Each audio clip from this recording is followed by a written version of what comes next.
Okay, after last night's live stream, we hijacked by a couple of trolls, which really ruined the live stream. I will give them credit; they did go for an hour and a half. They really gave it a go. But last night's live stream was hijacked by trolls, so I have to apologise for everyone else who was involved, who had to deal with that. So we're changing the times we're doing it. We're talking about cricket today. Obviously, we've got the second test days for the second test at Headingley, and a lot going on in the cricket because of the weather conditions. It's going to swing and move around a lot like it did yesterday morning when Pakistan batted. So when Joe Root and Don Best go into bat, about an hour's time, they're going to have to deal with some very tough batting conditions for the first hour, 2 hours of play, maybe the whole first session, much like Pakistan. So it's important that they try and at least take a lead in the test match at the end of the first innings and give them their bowlers something to work with for when they come into bat in the second innings. After the first test, it highlighted a lot of problems England have. Now, obviously, Sam Curran's been brought to the side, Wokes has been brought into the side, Stokes is out, Wood's been dropped, and Shabab for Pakistan getting his third half century in 4 tests. It's not a bad strike rate for a tail ender. So could be really interesting. Best could have a great day at the wicket, batting, or a horrific day batting.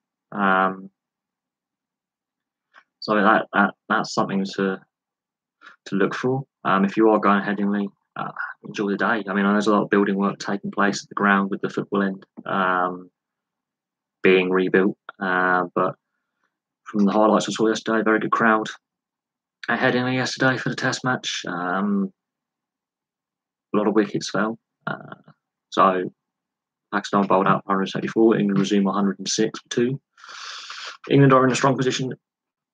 It all depends how they deal with the morning session. If the morning session is Pakistan swinging the ball a lot, it will be much like the sessions yesterday, where batting improves as the day goes on. I did feel that whoever batted first in the test match would be at a disadvantage. So I was surprised when Pakistan decided to win the toss and bat. That seems to be a trend, is win the toss and get yourself batting first. It didn't work at Lords. It's not worked at Headingley. But England's record at Headingley isn't great, and they have lost test matches from winning positions. Right now they're in a strong position, not a winning position yet. So we'll have to see how they do. We'll have to see how the Pakistani bowlers adapt to the conditions very quickly. To be honest, I think they're going to get a lot of ball movement, a lot of in-swing, a lot of outswing, low skidding balls that aren't bouncers, keep it low. And we may even see a spinner come on. We might even see Shabab bowl a few overs of spin to kind of restrict the run rate and keep Pakistan more in the game. Not like that Headingley is really a wicket that induces spin, to be honest. Spin bowlers don't get as many overs at Headingley as they do at other test grounds. But yeah, it's going to be interesting. I think as it's a Saturday, there might be more people in the crowd. It might be a sellout, which would be good. And for the ECB saying not enough people are going to matches, that's just bull. So any questions, really? I'm opening the live stream to questions now. So if you've got any questions or anything to throw at me that's cricket related, feel free. I mean, Sam Curran getting his first test wicket, that's a good sign for England, because Jimmy Anderson obviously is near the end of his career, and they need another reliable fast bowler in his first class. Totals are good.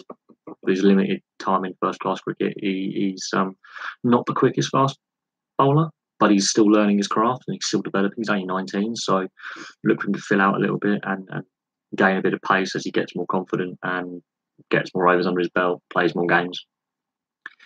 But looking at the batting, again, Cook getting out cheaply, trying to hook a shot that just wasn't there to be played at. You've got Joe Root, who's got himself in. Will he actually make a score now? Will he make a test 50? Will he make a test 100? Will he contribute more? In the top order, we've got the tail have batted reasonably well. It's the upper order for England that hasn't, and that's an issue because they're not getting enough runs at the top, and so the middle and lower order have got to bail them out a lot. And of course, the middle and lower order is where your bowlers are at. When they're having to bat a lot, they're going to get tired when it comes into bowling, and especially if they've got to bowl 15, 20, 30 overs in a day, average.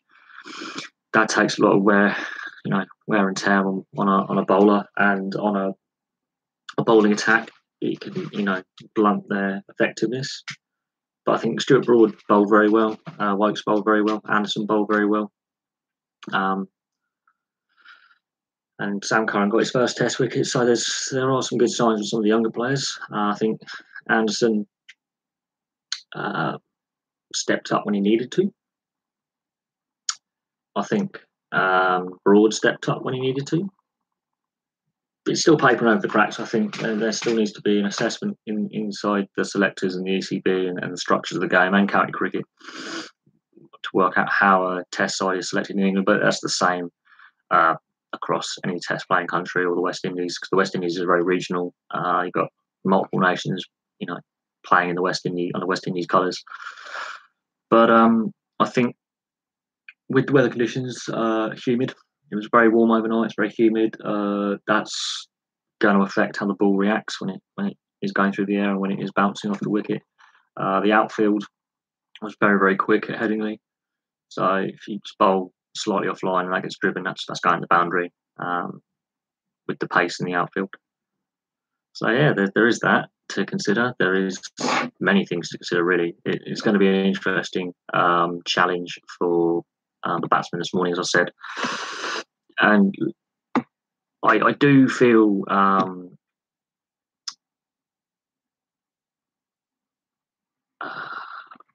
that with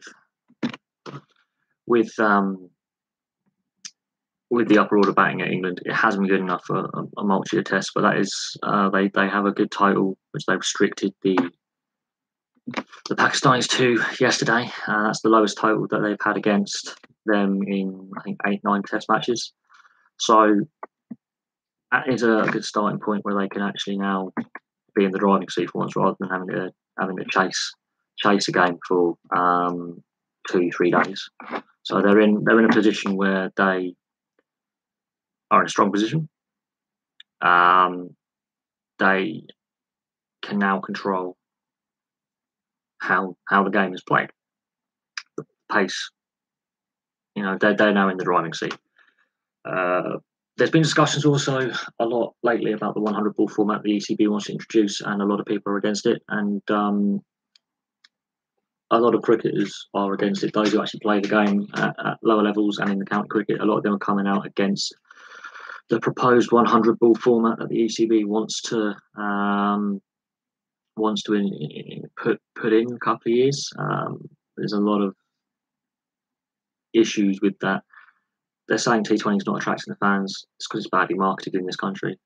You reduce it by 20 balls, that doesn't really change the situation much. You're just reducing it by 10, 20 minutes, half hour, depending on the over rate and how fast the game is being played by the players involved. That doesn't fix the problems with the fact that you put the sport behind a paywall, apart from highlight shows on terrestrial. That doesn't alter the fact that viewership on TV is dropping year on year, and it puts people off when you put a paywall in place that restricts access. After 2005, they should have realised the growth in the game was huge. A lot more kids were watching, a lot more teenagers were playing. Even those players who used to play club cricket got back into it. And ECB cashed in short-sightedly, and it was criticised at the time, and it's being more criticised as each week and each. Pakistan have a very good chance today with the bowling attack. They have a very, very good chance with the bowling attack because of the conditions. You saw how the English bowlers swung the ball a lot. All 4 seamers had wickets. The Pakistani batsmen couldn't really cope with the ball movement, the in-swing, the outswing, the reverse swing. They just couldn't cope with the ball movement and the low bounce. There was not a lot of high bounce. It was a lot of low bounce. It was skidding on, and it was very, very difficult to get a read on the ball movement. Pakistani bowlers will have a field day this morning. I can see the Pakistani bowlers looking at the tape from yesterday, looking at how the ball moved. Conditions are very similar, very hot, very humid. It is a heavenly wicket. It's a bowling wicket in the morning, batting wicket in the afternoon. I can see England possibly getting a slight lead in runs and giving themselves an opportunity to have that second innings, both bowling and batting. But you've got to look at how the Shabab really decided not to. Him and his lower order partners added another 94 runs for the last 3-4 wickets, whereas the upper order had struggled, much like England in the second innings of the first test. A lot of struggle with getting runs on the board. So I'm happy to listen to questions on people's predictions for the India series and views on T20 and other things. It's not often that I do a podcast or a live stream on one particular sport in question. So yeah, what do I think about the pitch? It's a Headingley pitch. There's been I was surprised Pakistan decided to bat first, considering how when they bowled first at Lords in similar conditions, different pitch, mind. That they got a lot of movement. England couldn't get a score going, and I felt whoever batted first would be at a disadvantage. And I'm very surprised Pakistan decided to bat first. The pitch isn't great at Headingley. It's not the best pitch. And there's a lot of building work going on at the football ground end. So they're building a new stand. That means building dust is going to get into the outfield. There's going to be a lot of work going on over there. And if the prevailing wind, you're going to get all that building dust, and that's going to get on the field, and that's going to distract the players with the noise from coming from the construction end, which is I'm going to call it the construction end, where Headingley Rugby League Stadium is. But the ball movement was pretty good. But the bounce is low, so it's a low bouncing pitch. There's not a lot of shoulder high bounces going in, so tail enders aren't really being how should I put it, tested in that sense. Although Alistair Cook's wicket was he was trying to hook a shot that shouldn't have been hooked. He should have just left that. It was bouncing well. It could have been classed as a wide had he left it. He decides to play it. He gloves it on, gets himself out for another cheap dismissal. Jennings gets in, gets out. I think because the upper order changes and the fact that the upper order hasn't been consistent for a long period of time, that is an issue going long term. They need to just go with a starting pair, preferably a right and left hand combination. They've got two left-handers in the starting pair. I feel that's a disadvantage to England as well. Pakistan, very young team. Okay, their batting wasn't great yesterday, but Shabab came in and put in a good 50. I think he scored 56 and 52 balls. So he's got a good strike rate. That's his third 50 in tests in 4 test matches. So he's someone to watch out for the future. But some of the batting wasn't great yesterday by both teams. I was disappointed with Alistair Cook yet again. Of course, again, Don Bess was night watchman, and I think they're going to be relying on his batting today. Which again, as of the last test, very inexperienced player at this level. You're throwing him in there to dig you guys out of a hole. I don't think Don Bess will get a lot of overs with spin. Same with Shabab. I don't think it's a spin wicket as in the true sense of a 5-day test wicket. I don't think there'll be a lot of spin. But I think England will have a few problems this morning. I think the conditions, hot, humid, overcast, with how the ball performed yesterday morning, England could have the same issues as Pakistan did batting in the morning session. I think the one thing that could go with Pakistan is these players have no fear, because a lot of them are inexperienced and they are just exuberance of youth. But once they got their eye in bowling, they got those 2 wickets and they got their eye in. Once they got their eye in, that solved a lot of issues that they had.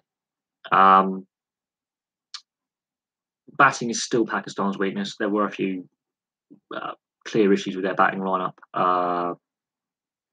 yesterday. And I do think England did underestimate Pakistan a little bit. They looked at the lineup and went, okay, there's only about 3 or 4 guys who've got over 10 test matches here. A lot of them have had less than 8. Very inexperienced Pakistan lineup. It's a very young lineup. And I think Pakistan are looking forward, to next year at the World Cup, trying to get some of these guys used to English wickets. And also, Pakistan's going through this transition phase, which they've been going through for a while. A lot of experienced players are not playing. They have left some good players at home as well. So the coaches have got a selection conundrum, which is a good thing. But England don't look confident. They looked better in the field yesterday. They were actually catching catches that they were dropping at Lords. But we've got to see how they bat this morning. If they have another batting collapse, which is on the cards, because Cook and Jennings have got out cheaply. Root and Best didn't look great at times.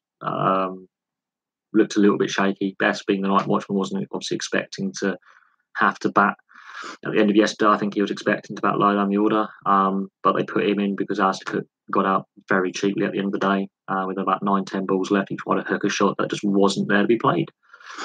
I think there are other issues structurally with England going forward. It's the first day of the test has papered over some cracks. They're still there. Those issues are still there. Jimmy Anderson's near the end of his test career. Stuart Broad is going to have to step up and be the main bowler more.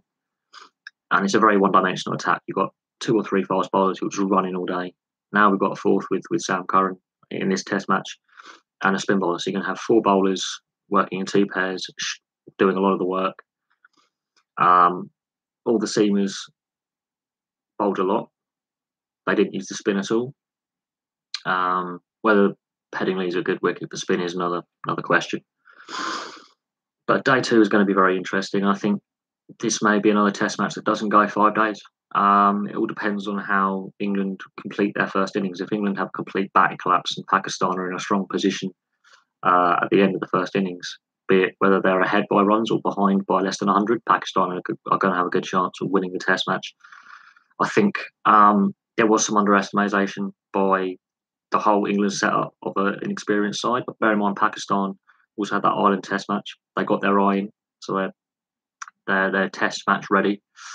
And Ireland gave them a good test in Dublin. England didn't have that one-off. I think there should be more of these one-off test matches between nations. I really do. I think that helps. I think this should be a longer series as well, more than 2 matches. I think you should have 2 reasonably length series in the summer. But I don't know enough about the youth level. I think India and Pakistan probably have a good shot. India and Pakistan have shown that when they give young players a chance, they keep those young players in the side for a long period of time and develop them very well. And the IPL and the Pakistan Super League has helped with that. A lot of young players are getting their opportunities first class and T20 cricket earlier in the subcontinent. So I think, and they're very good at one-day cricket. They are the masters of it. They've been the masters of it for a good decade or more. They have good depth. That's why Pakistan can choose a weakened lineup and still be very, very effective because they know the talent is there in these players. They just need to give them some confidence. They won 2 test matches in a row. The average age, I think, is 23 or younger. It's a very inexperienced side that Pakistan have, but they're playing with no fear. England are playing with fear because there's a lot of pressure in the media coming down on the England side right now. There's a lot of over expectation. The England side is not as good as the England sides of the last decade and a half. We're not as bad as the 99 side, I will say that. I remember the 99 test side was absolutely hopeless. Bottom of the world rankings. The tests really struggled to get through and win. They won test matches, but not test series. They were really struggling at the bottom of the pile, and that changed. They had a good batch of players come in at the same time. Jimmy Anderson and Stuart Broad are the leftovers of that good batch of players. There's only so long Jimmy Anderson can go. I think another year, maybe 2 years maximum. Stuart Broad, maybe 4 or 5. But with Sam Curran coming in, that is a good bit of future there. But there's not enough of these young players because they keep dropping them a lot of the time and not giving them a consistent run in the test side. They're very good at county. They're very good at one day. They're very good at T20. They're not getting a consistent run week in, week out when the test side comes around and they go, right, we're promoting you to the test squad. We're going to give you a couple of test matches in a series. You can understudy a player who plays in the same role in the team. Let's say bat 7, late order all-rounder, fast bowler, spin bowler. They're not having them shadow a more experienced player. They're just throwing them in. But I think India and Pakistan could be the final in that. The West Indies always have exciting cricketers, whether it's the consistency and turning that raw talent into winning talent. That's the West Indies problem. Sri Lanka always come up with some good players as well. Bangladesh are now an emerging side that have taken to the short formats of the game exceptionally well, and their test team is improving year on year. Australia and New Zealand, Australia got a lot of problems, much like England. I think it does come down to giving young players a chance in the national sides earlier. And a lot of players are no, he's not. No, he's not. But he's decided to bugger off. But God, that ruined a live stream last night. I didn't post it in the end because it was just half of it was me shouting and screaming at him. But I've now worked out that I'm going to have moderators, so we are going to add you as a moderator. So Camel, you are now a moderator for the channel. I've gone a year without moderators. I've just realised last night. Basically you can now have the power to remove them from the chat at any time. So the guys that are talking so far have been fine. They're Pakistan fans. We're talking about cricket in this one. So if you want to know a bit about cricket, then feel free to join the live stream. We can also ask you some other questions, but a moderator basically has the same power as me to show and hide comments, delete comments, report people, and it gets taken more seriously. So you can moderate if you want. If you see something that you feel is inappropriate or wrong, that's why you have the spanner against your name. You have now, if you see something that's racist, homophobic, abusive to me, abusive to anyone else, you can just go, get out. I'm from the UK. I'm from just west of London. So I'll hopefully be trying to catch either a test match at the Oval or a test match at Lords in the India series, if I can. It's just the expense. It takes me a good 2 hours to get to Lords, or an hour to get to the Oval, and it's just the logistics. As I live west of London, but I'm from the UK, and I'm happy to see people from all around the world, from all backgrounds, join in on live streams and conversations. And I've had people talk about and say, how do I enjoy so many sports? Well, there are main sports that I like, and there's some sports that I will have a passing interest in. So it's not just cricket that I talk about. I mean, if you want to look at my playlist, you can see I cover multiple sports, and multiple teams and multiple clubs and all sorts. But cricket's, this is the podcast. This is the live stream today about cricket because we've got the test match going on. We know that England are low on confidence and they haven't won in 8 test matches or something like that, maybe 9. But that was the lowest total they have restricted a team to since the beginning of the Ashes. That shows a problem with the bowling attack and the lack of batting consistency because the batsmen aren't giving them a total to defend. They're having to work, and they're not restricting opposition teams. So for once, they finally restricted team. But batting is Pakistan's weakest link, and it's still improving. They've done a lot of focus on their batting in the recent weeks. They've done a lot of coaching on it. They've done a lot of discussion on it. They've looked at a lot of tape of not just the England bowling attack, but every bowling attack. They're really learning really at the sharp end because of the lack of experience. A bit of the lack of experience showed yesterday when they had a bit of a panic and they had a batting collapse. But in the first test, they didn't have that panic and batting collapse. They got through the tough spells reasonably easily. Well, it'd be interesting. At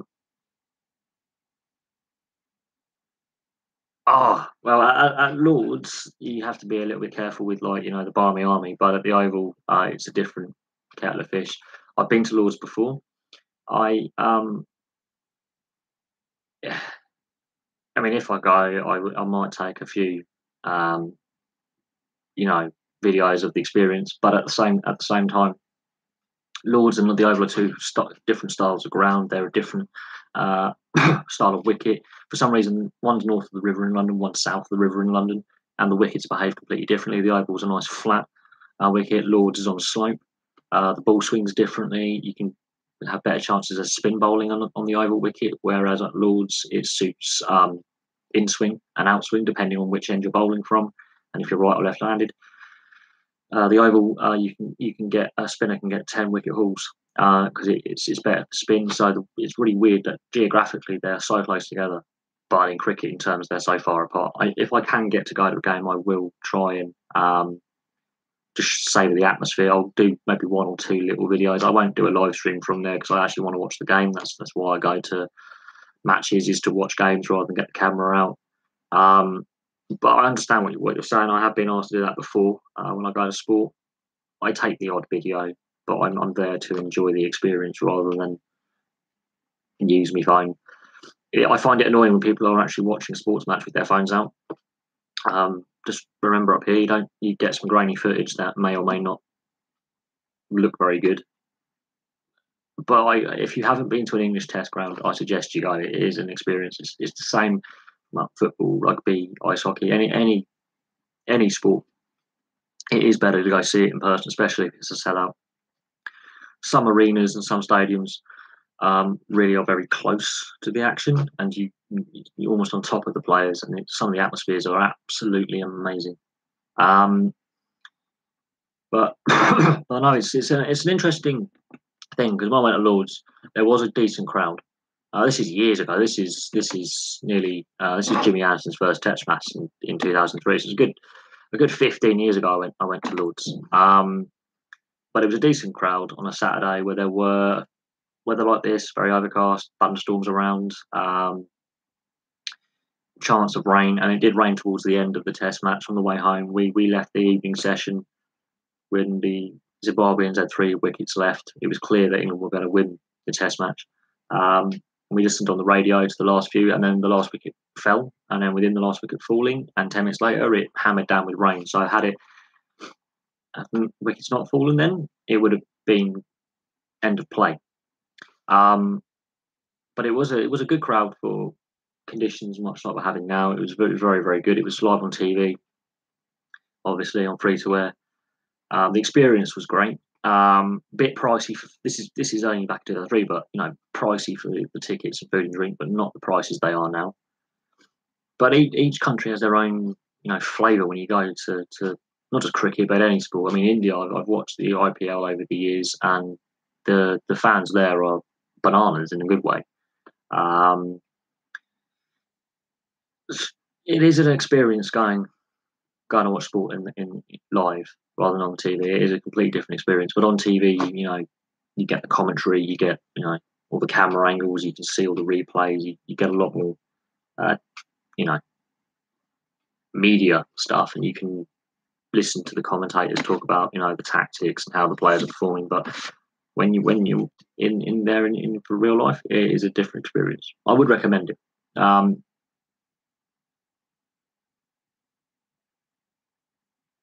Yeah, I mean, India have a very, very good chance of reaching the final, and of course, the next Test series is between England and India. I've got a fair few Indian subscribers to the channel. I'm assuming you're one, otherwise you wouldn't be on the live stream. India have got a very, very good side, and the IPL has actually helped them with their Test side, because before the IPL, India were not as good as they are now. They brought a lot of young players that way, a lot of young players that wouldn't have really ever possibly cracked first class domestic have been found through the IPL. It's been a great way for the game to grow. But India, it's just a religion in India, really. Sachin Tendulkar and Rahul Dravid and RP Singh, and I could name off later. Harbhajan Singh. You've got multiple players: MS Dhoni, BVS Laxman, past and present, that are some of my favourite players are Indians. Imran Khan. There's a lot of good players in India, and it gets played all over the country. It's not regional. It is played in the streets. Every major city has multiple cricket clubs. So the way India does cricket is not like anywhere else in the world.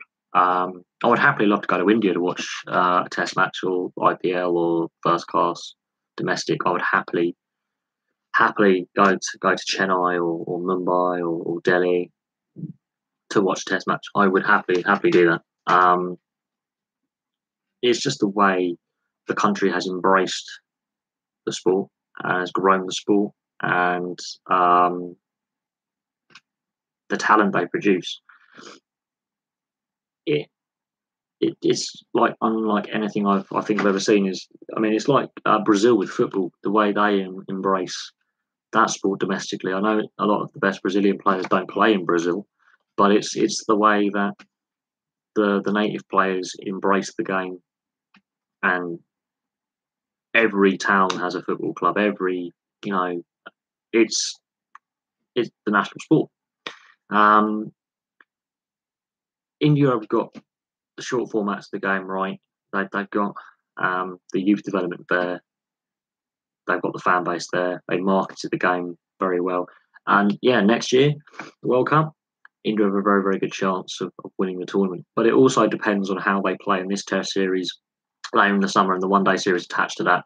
If they really dominate England, and it gives their bowlers and their batsmen a chance to look at English wickets. Of course, the wickets will be prepared slightly differently for the shorter formats of the game, but it gives the Indian players who haven't played in England before a chance to play in an English Test arena on English wickets, which may or may not be conducive to spin, may be more conducive to seam bowling, fast bowlers, and it's going to be a great watch. Format Test series, India are favourites going into it. They do play reasonably well in England over the years. They've had a decent record. They've got some brilliant players. Virat Kohli, divisive figure, but damn good player. The depth in the side is terrifying.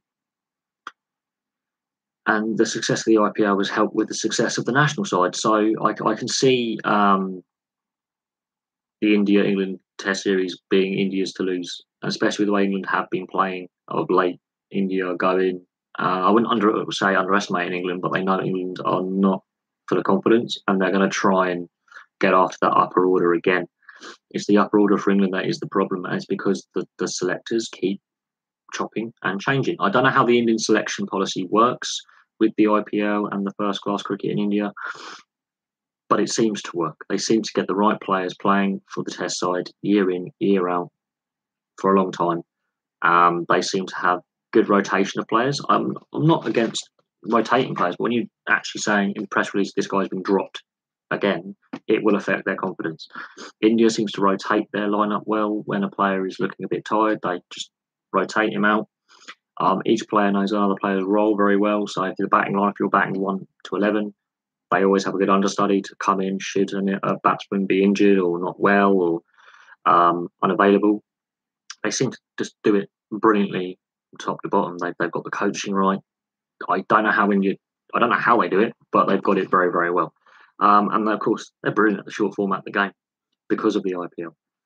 And they've been very successful in one day and T20 international cricket ever since both formats of the game have been accepted. They've taken it on board as a new form, and they grow it and they adapt to it very, very well. But yeah, they've got some very explosive batsmen as well. You can not only hit it for 4 quite a lot of the time, but drive it completely out of the ground for 6. But it'd be interesting to see, again, how the weather conditions and how the Indian bowlers adapt to conditions like this, where it is threat of thunderstorms, hot and humid, not a lot of breeze at times. So it's Indian conditions, basically. Just a little bit cooler, but it's the way that at the moment there's a lot of dark clouds hanging around where I live in England. The temperature last night overnight was 14 degrees minimum, and for England at this time of year, that's quite warm. Humidity's above 50%, 60%. So it'll be interesting to see how the Indian pace attack adapts this summer to the conditions for next year. I know the white ball formats are different to the red ball format, and the ball does swing differently and bounce slightly differently and wear differently, but it'll be exceptionally interesting to see how they perform. I wouldn't be surprised if India's fast bowlers do a demolition job in England, but at the same time, I wouldn't be surprised if England actually get through this current Test match against Pakistan. They get a little bit of confidence back and go into the next series going, okay, we've arrested some demons, we've got some new players coming through, performed. Let's give them a run. I think England need to give some of these young players a run in the side, because a lot of these young players probably want to play at the World Cup next year as well. Experience, even if it's only for once, because it's a home tournament. A lot of these young players want to put their hands up and say, can we also perform at this level? But there is a lot of issues with the ECB domestically. There's a lot of things that aren't going as well as they could. And I'm interested to hear from cricket fans what their views on the 100-ball format is, because the ECB are trying to get this slightly shorter version of T20 in the game. It's only 20 balls less, so I don't understand how much different that's going to be.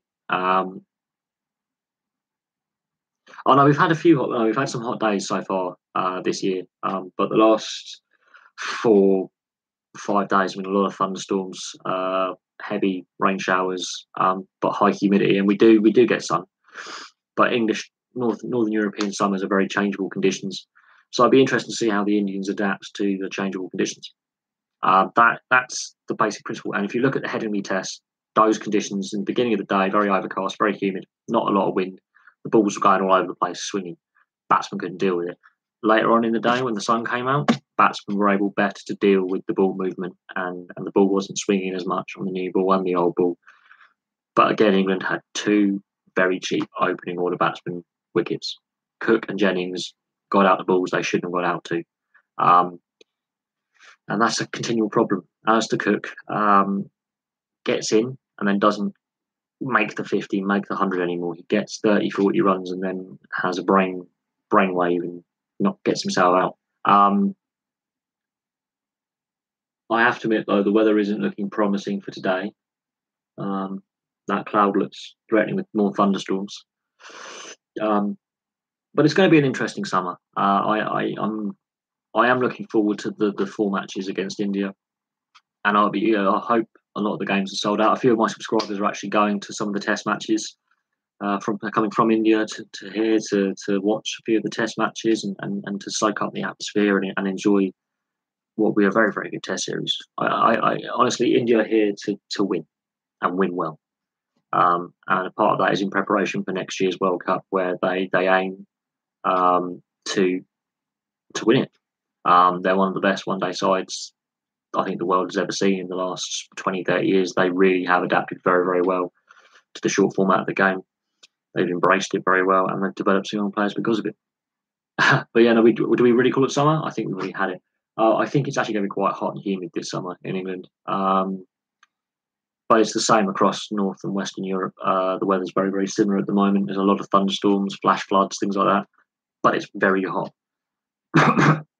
So we'll see how that affects everything.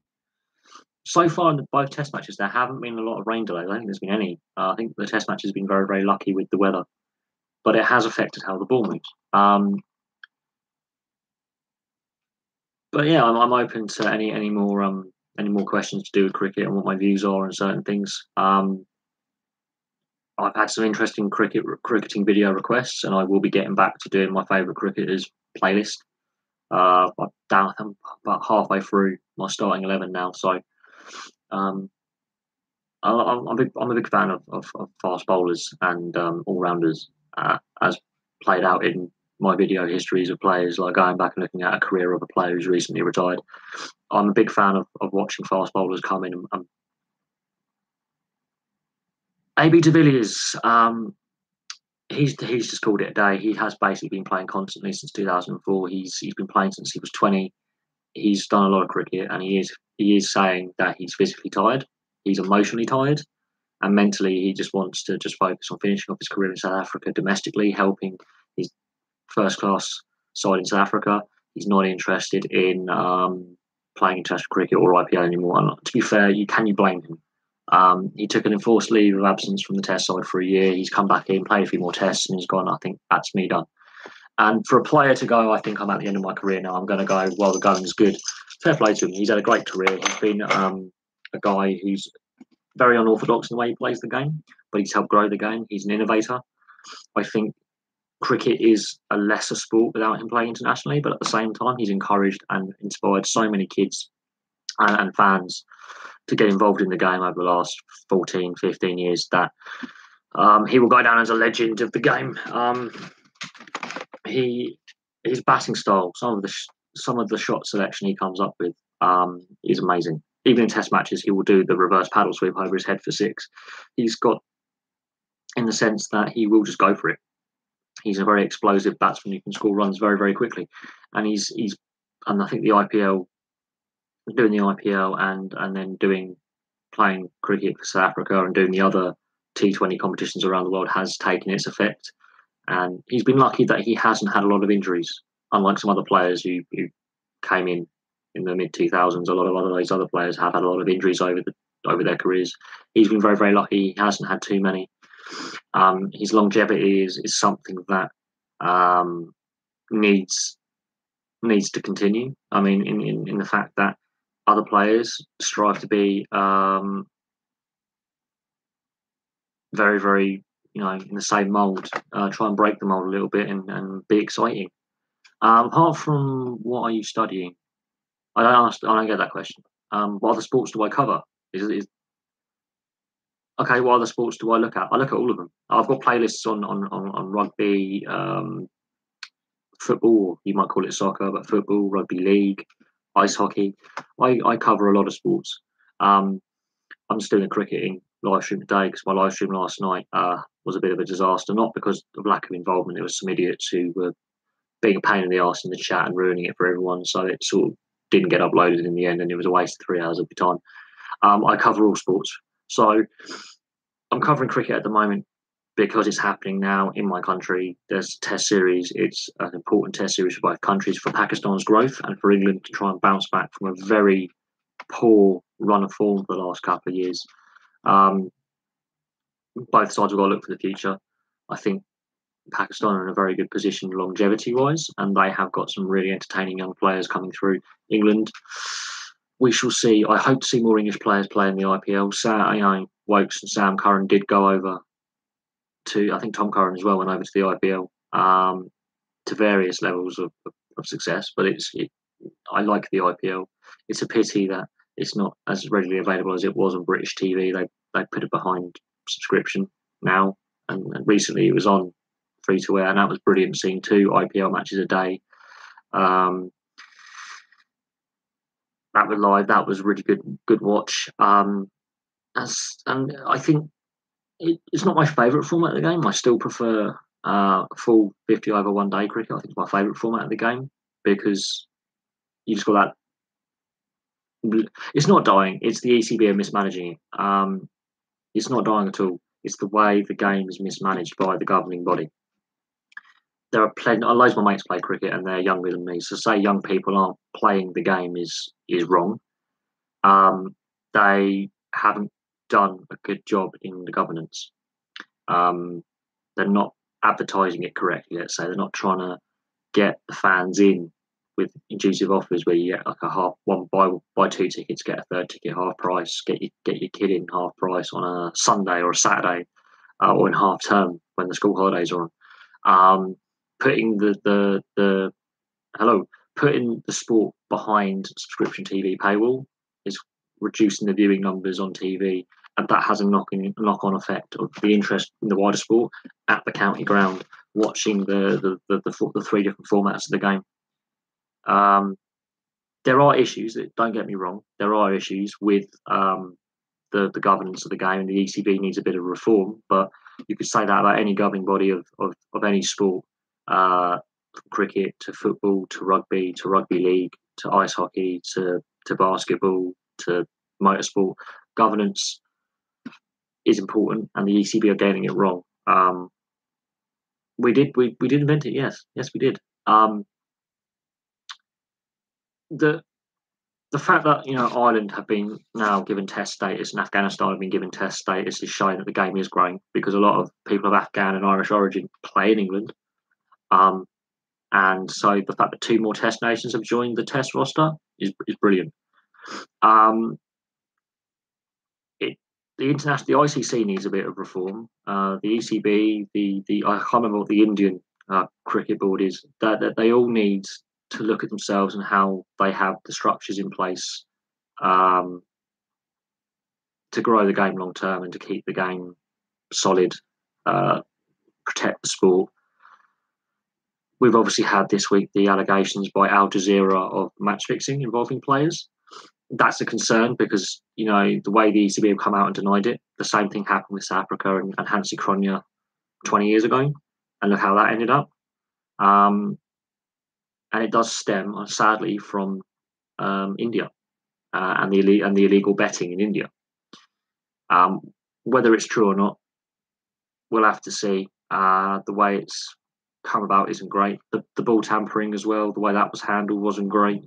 With Cricket Australia giving out harsher bans than the ICC, they need to look at that form of cheating in the game as well. Al Jazeera, though, it's a political thing because the ICC's headquarters are in the UAE, and Qatar is where Al Jazeera is based, and those two countries and some of the surrounding nations in the Gulf of Arabia are having a political issue, much like the US with some of the political issues coming out of the US, where it's alienating regional allies. Qatar and the UAE are not getting on at the moment politically, and it's more, I think, a political dig from Qatar at the UAE. There's a lot of geopolitics going on. I try and keep that off the channel, but that's one of the reasons why I think this has come out. However, we will see. They haven't named the players. The source is a bit suspicious. We'll have to see what actually comes of it, but we have seen match fixing allegations before. It does happen. We do know it does happen. Let's not be naive and say match fixing isn't a thing. It is a thing in all sports. But the timing of it's coming a year before the World Cup, as India and Pakistan are playing Test series in England, linking the Australians to it as well with what's happened with them with the ball tampering. It's very convenient timing that these so-called allegations have come out. I'm open to the idea it has happened. I'm not saying it hasn't. I'm not going to be one of those fans that say it's all lies. I am one of the sports fans who goes, this is an issue that all sports suffers with, not just cricket. It happens in all sports. We have examples of it happening in sports before where it has actually been proven that these things are true. So we have to come in with an open mind. And I'm coming from an open-minded perspective, looking at England's away form in Test cricket falls apart at the time these allegations are made. So I'm looking at various things. But at the same time, I'm not saying it has happened, but there have been allegations in the past against senior Test players with all Test countries after Hans Kronia for South Africa to now that this goes on. I'm not saying it doesn't happen, but I'm not saying this particular time frame that Al Jazeera are claiming is true. So I'll be interested to see what all comes out in time. I think it's more political, a dig from Qatar, the UAE. It's a politics thing. And they've gone after a sport that that UAE is actively involved in, with Pakistan playing their home Test matches there at the moment, and with the headquarters of the ICC being there. That seems to be, from me, a more of a geopolitics political thing. Hey, Sean. Good to see you. I know this is not a normal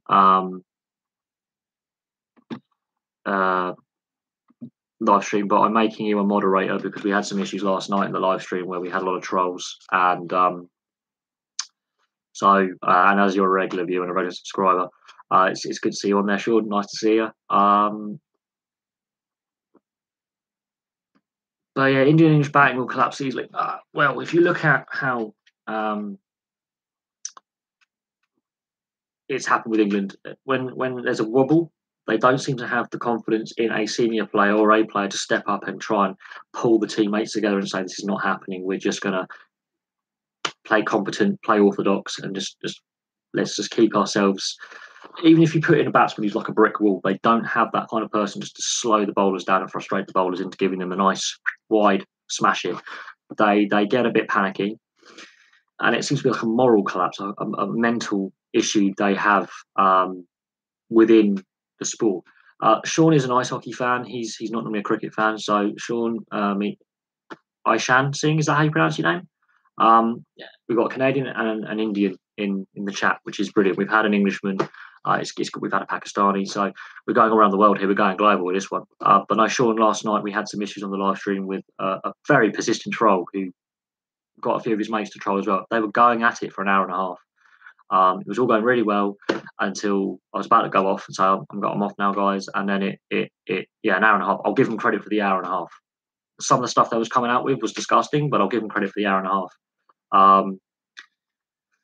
And unfortunately, the idiot put it on 4chan and left his name up, and I found him, and I know where he lives, and he doesn't live that far from me. And I don't understand why, but it helped my view count. So it helped the view hours and the view count. So all we've done is actually help the channel. We've had 2 more subscribers subscribe to the channel because of the added interest on the data. It's showing to YouTube this guy's interesting. And but I've decided to start putting moderators in the chat. So I've decided you're one of the moderators if you want to get involved with live streams because well you moderate for the hockey guy. Well, yeah, some of the stuff they were coming out with, I deleted the video in the end because it just got so frustrating and I blew up. But an hour and a half persistence, and in the end they gave up. When everyone else on the live stream basically started reporting them as well, and they kept recycling the same name. So we were blocking account, and then another account with a very similar name with just capital letters would come up, and we knew it was them straight away from the questions, the way they were asking the questions, straight away, bang. But some of the stuff they were saying about how I look, who I am, and then they just started going on about all sorts. Apparently, I'm a hippie, and I've stolen the valor of the military because I was born in an army base. All that kind of crap. But no, my block list has gone from about 8 idiots, which are just individuals, to this guy kept making up another Google Plus account every 5 seconds. He was getting blocked. Another one would come up. I. It is sad, but I found out who he is because he put it on an online forum with his real name. Um, but I've noticed the more popular the channel gets, the more idiots I get. I don't get it. Either he doesn't agree with my opinion on sport, and he's taken a personal thing, and he's decided to carry on. But I've had a couple of idiots lately, a couple of videos, and yeah, a lot of reports going in.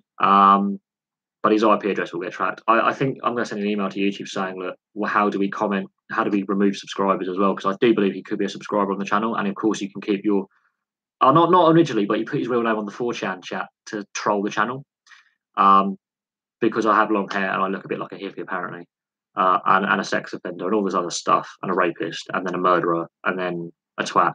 And it's when he found out that I have links to a MC motorcycles through my mates that he started panicking a little bit, and then someone else, one of his mates, put up his real name saying, "You're an idiot now. That's gone too far. This guy is not mucking around." It got out of hand. It did ruin a very good live stream up to that point.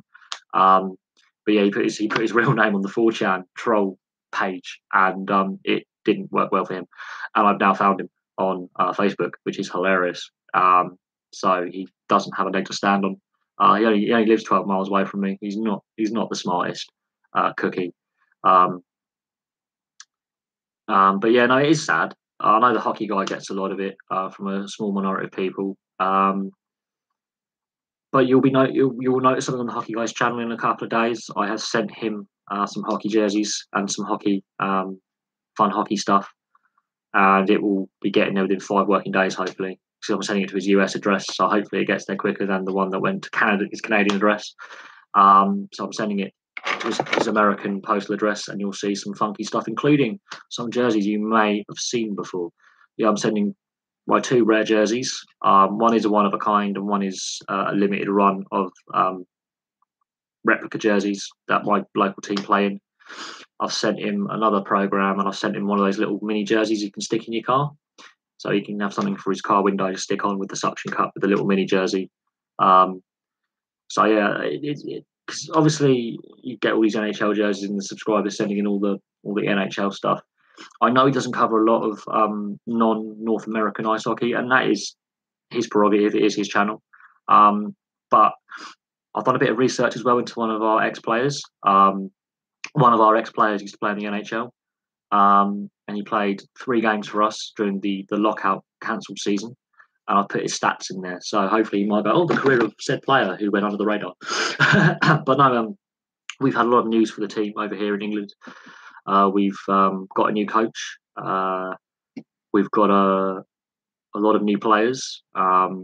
We've got the country's best goalie at the 2nd tier level has just signed with us. We've got some returning players who played for us before who just won the national title in the 2nd tier. We've got, I think, 6 roster spots left open to be filled. And so it's very quickly getting the squad announced. which is unusual for my team. Normally they wait till like July, August. They're doing it in May, June, so they've really got ahead of the ball. They've basically they're actually ahead in naming squad size over other teams. So they're really assembling a good team together. But hopefully he likes it. I mean, one of them does need a little bit of repair work on the name. The name on my match worn jerseys has come off, but you can see where it was stuck on. So hopefully his wife Yvonne can fix the name on that. But they're too small for me. It's the arm length and the length of the jersey, because I'm a medium to a large over here in UK sizes, and they're more of a small to medium. So yeah, he's got them, and he's got my return address as well, because I forgot to send that in the last package I sent him. So he's got 2 jerseys, a mini jersey for his car, and another hockey program, which is more up to date because it has a lot more players in it who play for the side and more stats for them, and it gives a better idea of where British hockey's at, if you know what I mean. But yeah, I hope he likes it, and of course I made you a moderator because you have the banner, but I think when, because you're the ultimate troll, you are. When people start, deliberately annoying YouTubers for just doing their thing, you're the type of guy who's brilliant at winding them up and making them go away. You're brilliant. Plus, you have a lot of sports knowledge yourself, and you have an interest in not just hockey but other sports as well. And the fact your name is Sean Avery on YouTube is an inspired choice, sir. But this has only been a short little live stream to make up for the one that was lost last night because it was ruined by this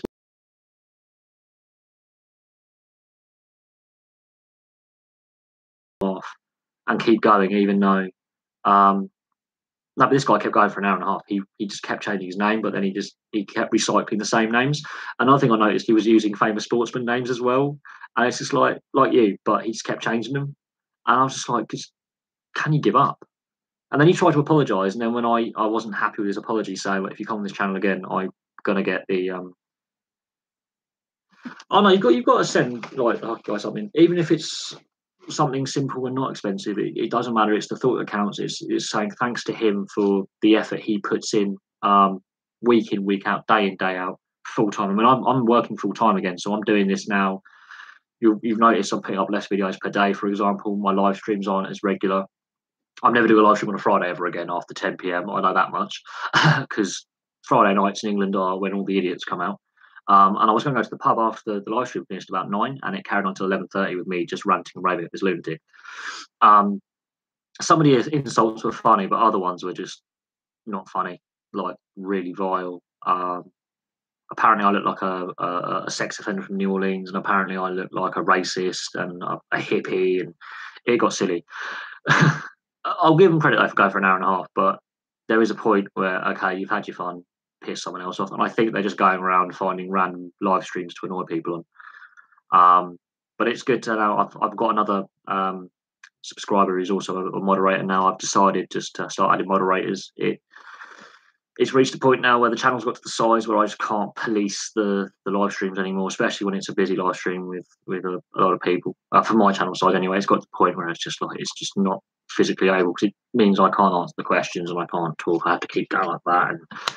But no, yeah, if you send him something, it doesn't matter what it is. I mean, the stuff I'm sending him is worth a bit of money for what I pay for it in British pounds. He gave me some nice views. How do you mean nice views? Oh, talking about him being a moron. Yeah, no, this guy really, really, yeah, helped with the view count is all I can say, and the view hours. It really helped with the view count. If that means I get remonetized by this moron, but this guy's IP address has now got so many complaints and reports against him for harassment, sexual conduct, all sorts, that I don't think he will be having an IP address very long. Some people really have no life. I mean, I do work full time. As you notice, my playoff beard's gone. It got to the point where it had to go, and it took a while to shave off. The haircut will be happening soon as well. Once the World Cup starts, football, that soccer World Cup for you, that's coming off. It's got to the point now where it's annoying me. I haven't had my hair this long since I was a kid, so but yeah. But no, it's good to have you, involved in live stream. I know this is not I was talking about cricket, but we can talk about the playoffs and how things are going. Yeah, I know, but I did predict a Knights Jets Western Conference final. That's the only thing I did predict. I didn't predict it would go as short as 5 games. I thought it would go to 7. But Fleury, the flower. The average age. This is an interesting one. If you look at my cricket playlist, I've been doing my favourite starting 11 of cricketers. So this is my favourite players of all time that I've seen play. Much like the hockey guy will do his Hall of Fame of players he's seen. This is my cricket Hall of Fame. The average age is in your 30s, a lot later than you think. The average age, it depends what format you're playing because you've got the different lengths. You've got the T20, which is 20 overs. You've got 50 over cricket or 40 over, which is domestic, and then you've got first class, which is 4 days, or a test match, which is 5. Some players go into their 40s. A fast bowler might go to about 34, 35. A spin bowler might go to 38, 39. And if they're a batsman and a fielder, which is basically their main role is to bat and just to be in the field, in the close field, they can go to 40 odd. I know some players who've gone as high as 50. The average age is about, I'd say, the same as most sports in your mid 30s. I think a lot of players peak around 25 to 35. They peak a bit later. Some players do carry on until their early 40s, late 30s. I don't know what the average age is, but looking at some of the international teams that we have right now, they're quite young. The Pakistan cricket side, the average age is 23. The England's test side at the moment, international side, is about 25, 26. So they're getting younger as well. It's the same trend in most sports that the average ages are dropping, and older players are retiring a little bit earlier or getting less game time. But I know Canada play cricket, so they've got a good short format team, and just explaining the difference in formats is difficult. But you have the long format, which is Test cricket, which can be up to 5 days, and 2 innings for each side, and then 1 day and T20 is one innings each, with 11 players bowling and batting against each other. But on the shorter formats of the game, a lot of older players, because they've got to play less cricket in the sense that the games are shorter, they can keep going to their 40s. There's been a couple that have got over 40, mid 40s when they retire. It all depends on their skill set and what their role in the team is and what they bring. Because a lot of batsmen can keep going until their early 40s. Fast bowlers are the ones who retire the earliest because of the wear and tear on their body. Bowling at 80, 90 mile an hour on a daily basis will wreck your knees and shoulders. The all-rounder position, which is when a guy he bats very well, he can field very well, and he bowls a lot of overs. They also tend to retire a little bit earlier than a slow arm spin bowler, and then a pure batsman whose main role is to score the runs and to get the scorecard, big score. They also tend to last a bit longer. But there isn't really a known average age that I could tell you about how and when they decide to retire and call it quits. But it's a good question to ask. I mean, the average age of retirement in sports changes from era to era. So if you look at ice hockey at the moment, they're retiring a little bit earlier. There's very few players going over the age of 35 and playing long term. And if you look at the amount of young players, there's now more players under 27 than over 27.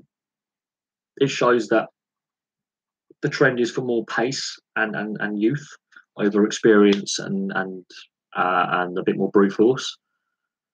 It's happening in a lot of sports. More younger players are getting in earlier into the highest levels of sport. So it's an interesting one. But it's a good question to ask. I mean, I haven't been asked that one. What's the average age for a player to retire at, or an average age of a squad? That's a good question. Squad teams are getting younger. Professional sports are getting younger with the young players coming through earlier. There are some issues with that, with them being on big money contracts earlier as well. And we've seen some very talented young players in all sports really throw it away when they get a lot of money thrown at them very early on and they don't know what to do. Yes, Don Bradman. Yeah, he is one of possibly the best batsmen ever for his style. And when he was playing at the Bodyline series, now the Bodyline series was Australia were were dominating the Ashes series. So Australia-England is a big, fierce rivalry in all sport, but when it comes to cricket, it's visceral. Fans are brilliant. The fans are brilliant, and the players normally respect each other very well. But Don Bradman, great player, and to combat not only him but some of the other Australian players, the Bodyline series where they were bowling. It's hard to explain, but it was a turning moment in how fast bowlers approached trying to get people out or to unsettle the opposition player by bowling fast bounces going into the body. So the ball bouncing up by the ribs, hitting them in the leg a lot, hitting them in the arm a lot, and really roughing them up in the sense that they're aiming to bounce the ball and aim for the body with an in-swing ball. Think of it as a curveball hitting a baseball player. But yes, Don Bradman, very, very, very well-known name, legend in the game, Australian legend. I think he played until his early 40s, but this is when the pace of the game was slower. There were less young players reaching the highest level of international cricket, and they were coming in mid-20s.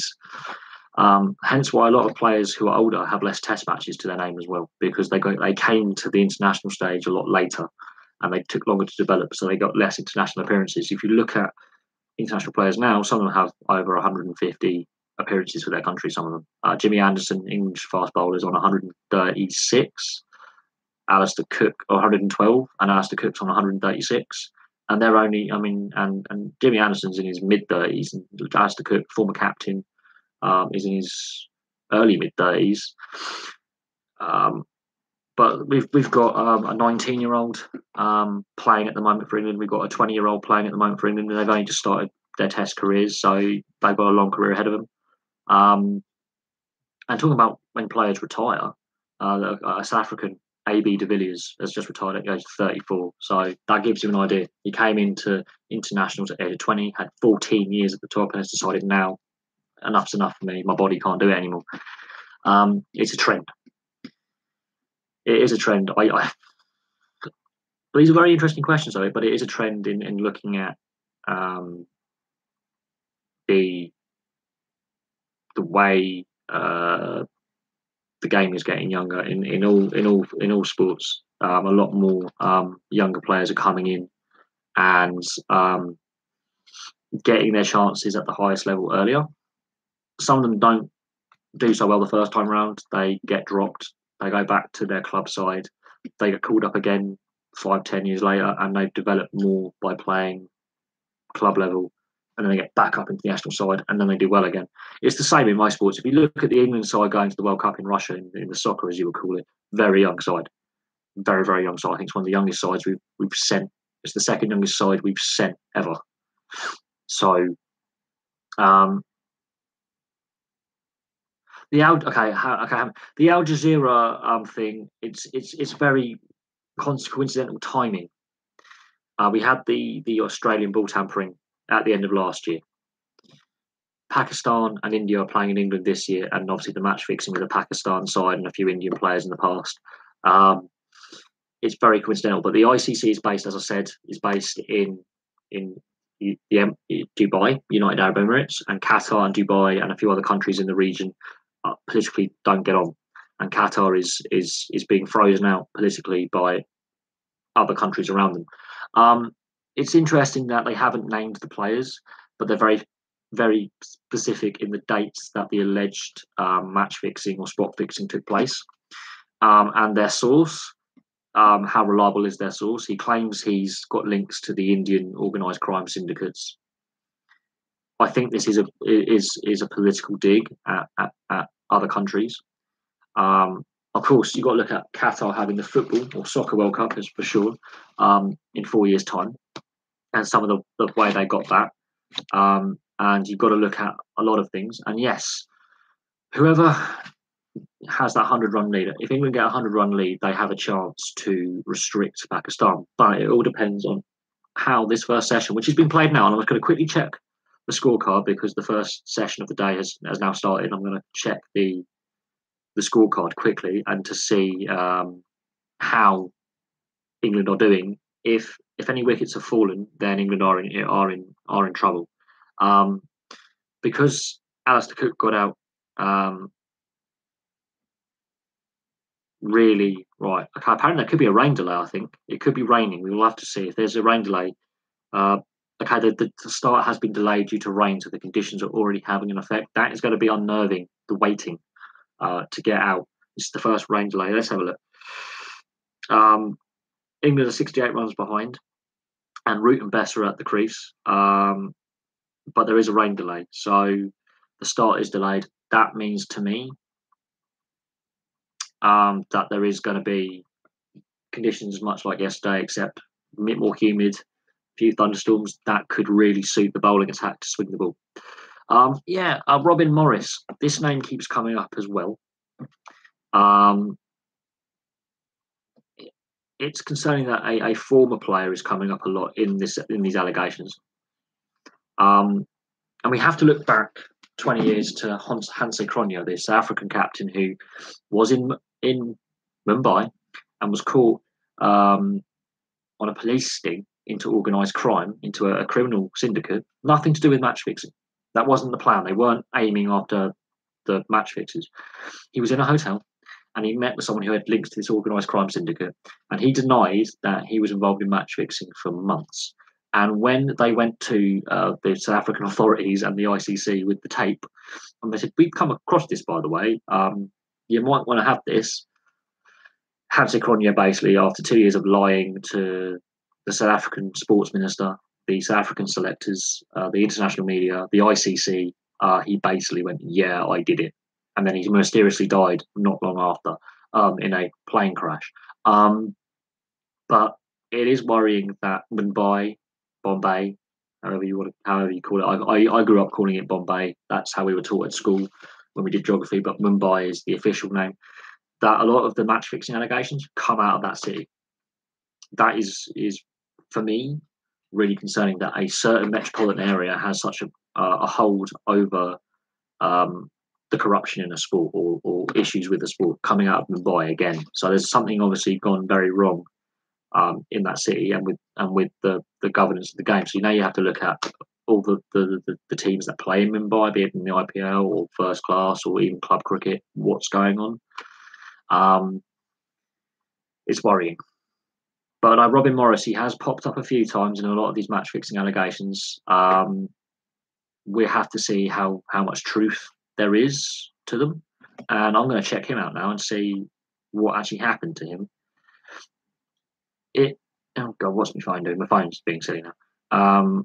But it is concerning that a former player constantly comes up in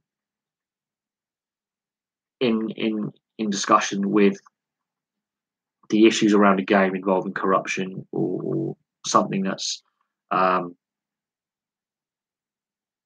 he's on there's a YouTube video that came out 6 days ago where he's in discussions with Hassan Raza as well.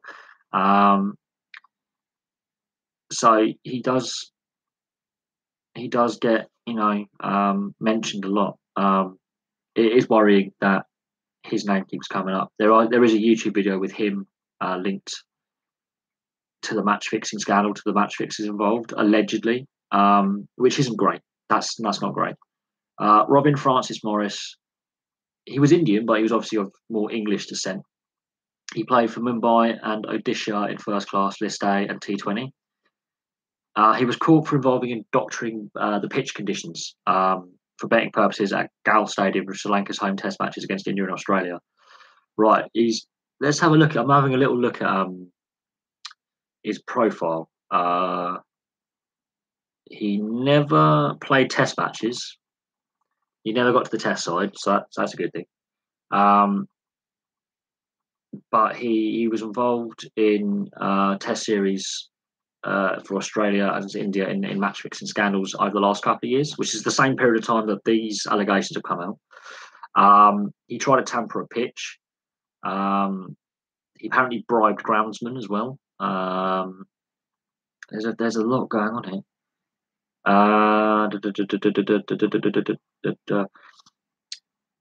There is an investigation going on by the ICC. It's not good. It isn't great. It's concerning. And again, he played in Mumbai, as you say, and Mumbai seems to have a big link with match fixing or allegations of it. I'm not saying it happens in every game, but it seems to come out more and more about this city.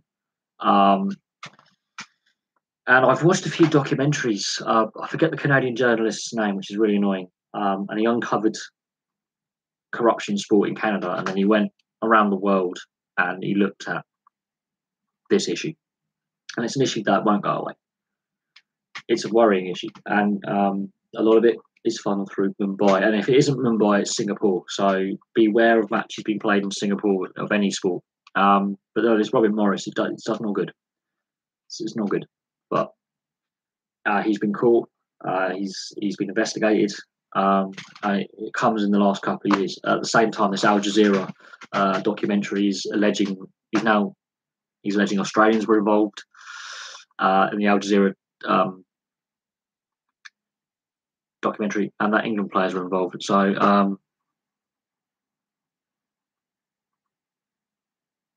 match fixing has been going on for a long time, very long time. The fact that there's a big link with Mumbai or Bombay, as I would tell it, is a concern. But no, he's been investigated for a couple of years now. He was very. I've looked at his stats. He wasn't great. I've looked at his stats quickly. They're not great on the phone. It is sad, especially when in India it is the national sport. Almost everyone plays it at some point, has fun enjoying it and watching it. But it is worrying, and the fact that the allegations go to foreign test series in Sri Lanka is concerning as well. So it really doesn't help the sport, and it doesn't help the sport going forward. But it is what it is. The ICC needs to look at its match fixing department and having discussions with. Is it hockey? I thought cricket. Well, I know hockey is very popular in India, but I know the way cricket comes across that everyone seems to enjoy cricket. But I know hockey is very, very popular. I just didn't know it was the national sport. But so I learned something new every day. But India have always had good hockey players as well. I have some of my friends who went to school over here of Indian descent, love playing hockey. Field hockey in India is massive.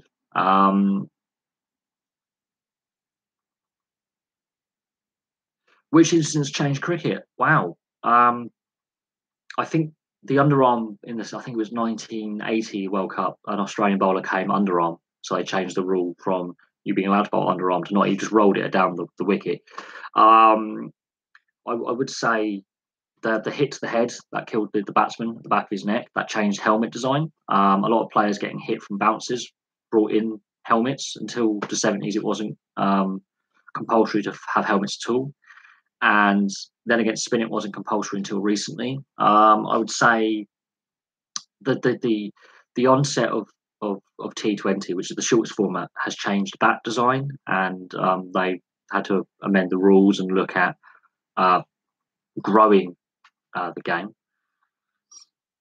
Yeah, it was Phil Hughes. He got hit by a bouncer in a domestic game, first class game in Australia, and that's now changed the helmet design. So the helmet has been evolving over the last 30 years. It's like ice hockey where helmets weren't compulsory, and they brought in more and more. I think bats have changed, gloves, wicketkeeper equipment. That's changed as well. There has been allegations of ball tampering, so that's caused a few changes and will cause more.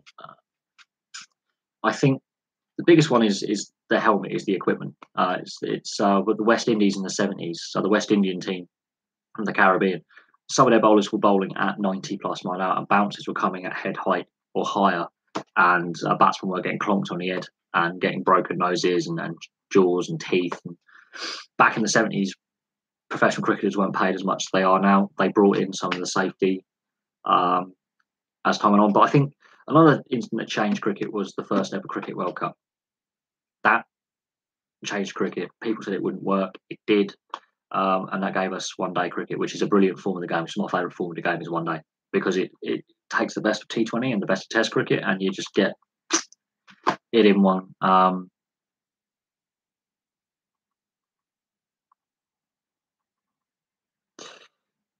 Bayliss has got to go. It's not working with Bayliss. It hasn't worked with Bayliss. I think with Bayliss, it's gone wrong because he keeps selecting Ben Stokes. He keeps going to the selectors saying Ben Stokes should be in the side. Now, when it initially happened with the allegations of assault against Ben Stokes, we get that fight outside a pub. It shows the lack of curfew, which is a problem. They were out on international duty. They just played the West Indies in a one-day match in Bristol. And they said, well, 2 more in the series left to go. And they've gone out for a night out, and then him and Alex Hales have been involved in an altercation outside the club. Whether it was right or wrong, how they were defending their friend or not, they got involved in a punch-up, and he got arrested. They both got arrested. They both got questioned. Ben Stokes got charged with assault. So he's then got this legal cloud over him. He goes on the Ashes tour but doesn't play. And his form hasn't been the same since in any form of the game. That's a problem. Also, the fact that you've got Alistair Cook, the former captain, and Joe Root, the current captain, in the side. Is Alistair Cook still part of the leadership group? Because he's stated he doesn't want to be captain again. Joe Root was rushed into the captaincy a year or two too early. And they haven't also tried to improve the leadership with other players, because I think Stuart Broad might have to captain at some point. If Ben Stokes is out longer with injury, if Joe Root gets hurt or is unwell or can't play for whatever reason, I think Stuart Broad's the natural selection as captain for his experience, because he's played a lot of Test matches, and he's, I think, one of the few leaders in the team. There's a lot of young players who are getting brought up and dropped straight away. They have one bad game or a bad few games, and then they're thrown under the bus, which isn't right. Jofra Archer, how they're handling that is a complete mess, because they've given British nationality to the Curran brothers because their dad was from Zimbabwe. Ironically, the Currans went to the same school I went to, so I'm an alumni of the same school, which is brilliant to have on my record. I think the way they've handled the Jofra Archer thing is wrong. The way they have rushed in Joe Root into captaincy is wrong, and the way the ECB is running the whole show is not working. This is not England. Every Test side has to go through a period of not as much success. England's had a very good side for best part of a decade before, and now we're showing that we need to rebuild a little bit, get some new players in, grow the game. And with Don Bess, Josh Buttler, and Sam Curran getting into the Test side now, that's good for long term. But Jofra Archer, if he could bowl, Jesus, we need someone who can bowl 90-mile-an-hour plus. That would take wickets, and that would take stumps flying out the ground and cartwheeling. That's what we need. We need a quick bowler who can bowl faster than 85 mile an hour. I know Ben Stokes is from New Zealand. We've had Kevin Peterson, we've had Andrew Strauss. He's South African.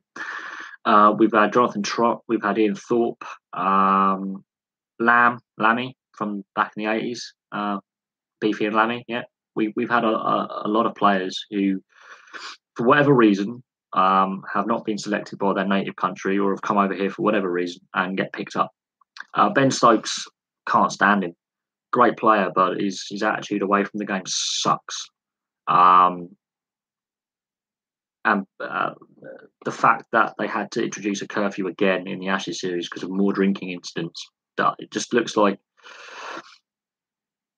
I don't know what's going wrong with England. Off the field, it's not right. Again, the culture's all wrong. But Andy Caddick, yeah, no, he was born in New Zealand, but to British parents. Jason Roy was born in South Africa, I think, to one British parent.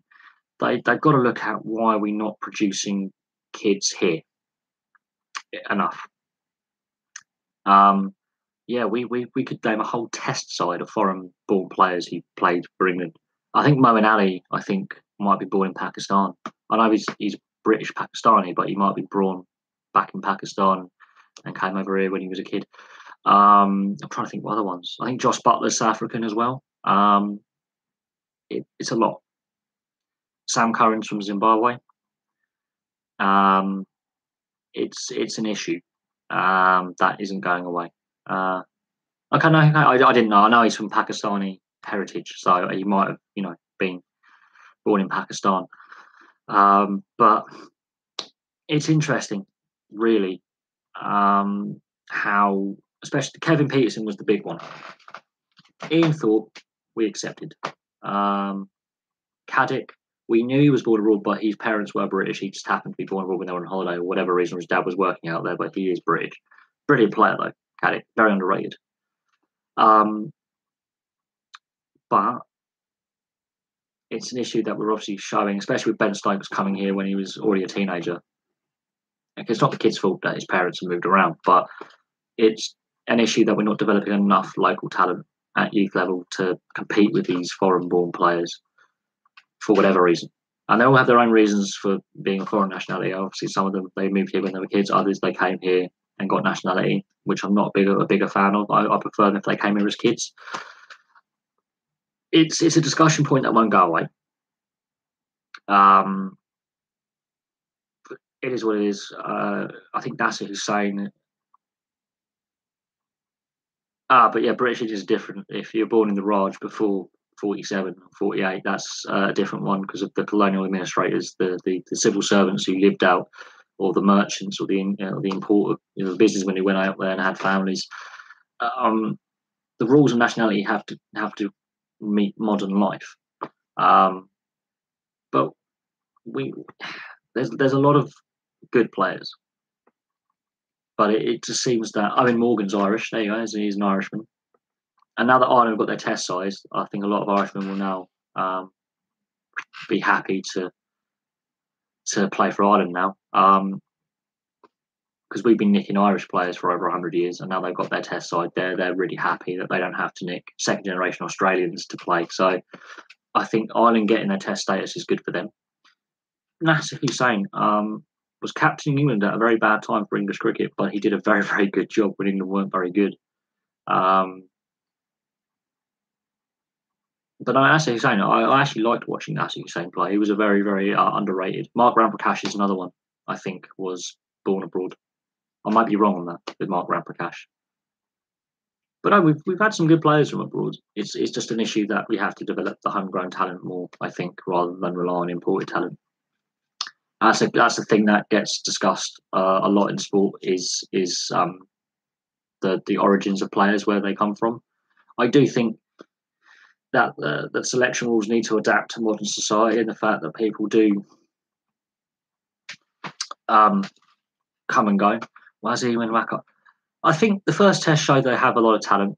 The beginning of the second test, with the weather conditions, the batting wasn't great. Sahib, I think his name was, or Shahib, played really well with his 50. I think because it's a young side, we don't know what to expect from them. They've got the enthusiasm and the energy and the willingness to learn. Now they're coming up against a difficult spell. They're behind. They're struggling in the test match. They didn't get a very good first innings score. England are well placed, but the weather conditions could suit the bowling. We shall see. But it's a young Pakistani side, so they're very good for the future. And they seem to give more time to these young players to get into the test side and develop their skills and to grow, whereas England seem to bring them up, drop them, bring them up, drop them. It seems that Pakistan seem to go, right, okay, you're going to have a bad game here or there, but you're here to stay. Whereas England, there doesn't seem to be that long-term plan with a young player coming in long-term to play a succession of test matches. And if they are injured or not quite on form, that, okay, rotate them. The word drop is an issue with England, whereas other teams seem to rotate their talent. And if they are having a bit of a struggle, they just rotate them out, keep them around the test squad, keep training with them, keep developing them. They understudy from a more senior player, and then they bring them back in. But this Pakistan side has only got 3 or 4 players. You've got over 10 appearances, 10 tests. So they really are very inexperienced at this level, but they've got the talent. It's just getting that consistency and getting that mentality of when there is a difficult spell like batting or bowling where it's going against them a little bit, that they can just get together and go, okay, let's keep doing what we've got to do, and let's get through that difficult spell in a test match or difficult spell in a series.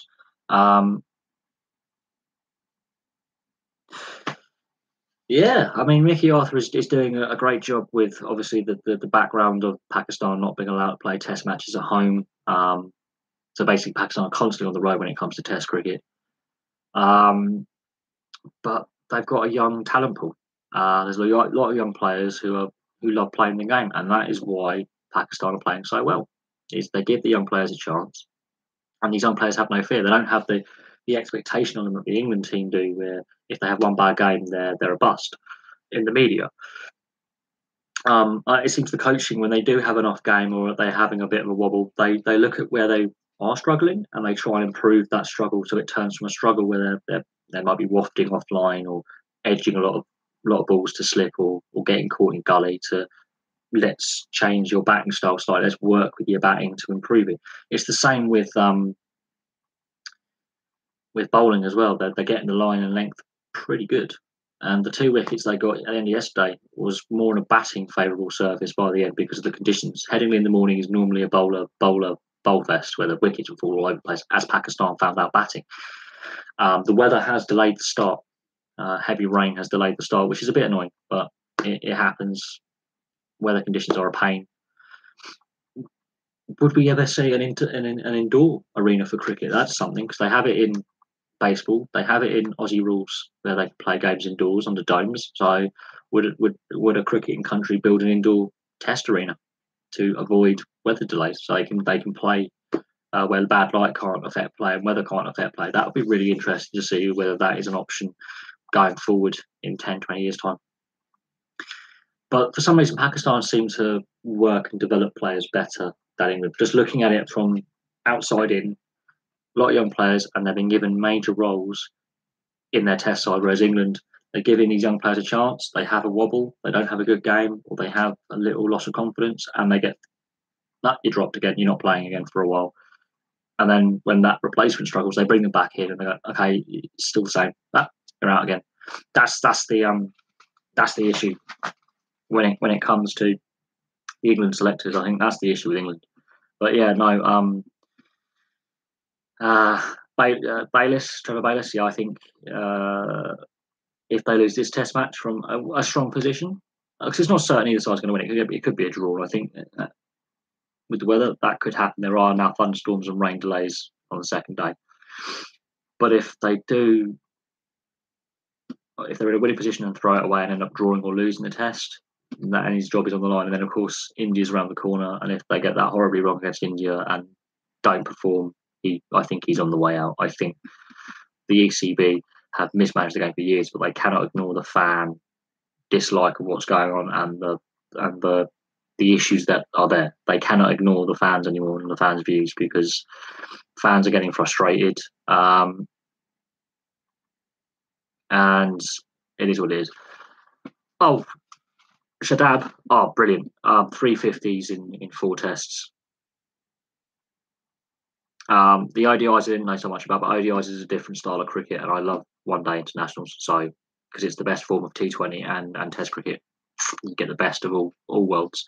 But Shababi, okay, yeah, you could say Ireland are lesser opposition, but Ireland did play really well in that Test match, and he came in at a tricky time for Pakistan, and he banged it out of the ground. And the 2 Test 50s he's got against England are really good as well. First Test, he helped them win the Test match with his 50, and in this one, he's kept them competitive in a Test match where they had a batting collapse, and he came in, and with his lower order partners who stuck around with him, they got 94 extra runs that without him they don't get. They were lucky; they would have been lucky to get 20 extra runs. So he did a job, and he's a young player, much like Dom Bess for England in the second innings of the first Test, got a 50 and then batting 6-7. I think Shadab could evolve into an all-rounder, a spinning all-rounder, much like Dom Bess could evolve into an all-rounder as well, because they can contribute with the bat and get those crucial runs. And they're both getting half centuries in their early Test career, so they've got a good bit of batting talent. I don't think the Headingley Test match is going to be a lot of spin bowling. I think they might get a few overs each, so they're not going to be as tired when they come to bat. So they could be very effective in getting runs on the board. They could be very, very effective, and they're batting with no fear. Both of them, both Shadab. I think Shadab. I keep getting his name wrong. I think Shadab is showing why he's been called up by Pakistan, and Dom Bess is showing why he should be in the England side. They're batting with no fear. They're just going in there and going right, and that's why Dom Bess is night watchman. You put a tailender who's got no fear in there, and it should be Jimmy Anderson or or Wokes, but you put a tail ender in there, you can not lose more of an all-rounder. Both these two young spinners could be very crucial to this Test match going forward. No, because Steve Smith isn't really an all-rounder. I think as a batsman, I think he's more like a Jack Callis because he can bowl. That's the difference. Steve Smith doesn't do a lot of bowling. Jack Callis, good solid bowler, explosive batsman, one of the best batsmen ever. He's more of a Jack Callis for me because you could possibly bat him higher with the way he took on the English bowlers. But he's early in his Test career, and I think they've got batsmen in the higher order they've already selected. But I can see him batting at 4, 5, or 6 rather than at 7. I can see him batting higher in the lineup. I can see him batting at 3. Depending on who you're playing and the conditions. And it depends if he's if they're playing on a wicket that's got a lot of spin in it, he might bat higher in the order, so he's fresher when he has to bowl his overs. But no, he is looking much like a future all-rounder. I think he's still early in his Test career, and he hasn't got quite a defined role. So I will have to see, but he's got a good career ahead of him. I can see him being around the Pakistan side for the next 10, 12 years, maybe longer. But he's definitely showing why he should be in the side and why he should be playing at Test level. Same with Don Best for England. They're both very similar. I can see them becoming all-rounders if the coaching is right. And they get the coaching right. They look at how these guys have no fear when it comes to batting. They could bat higher up the order and become all-rounders. Yes, no, Virat Kohli didn't play for Surrey. That he's not playing for Surrey, so they've lost their overseas player allowance for him. But the India Test series doesn't start for a while. I don't think India will actually miss him as much as some people think. I think England are very low on confidence, and the way Pakistan are playing against them. Okay, take the first innings out. I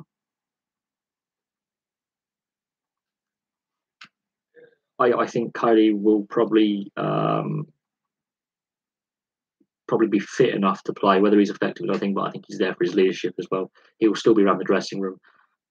Maybe they won't play him in the one-day series. They'll just play him in tests, just to focus him on one of the two. Or he either plays in ODIs and doesn't play in tests, but he'll still be in the dressing room. He'll still have an input on how the team plays.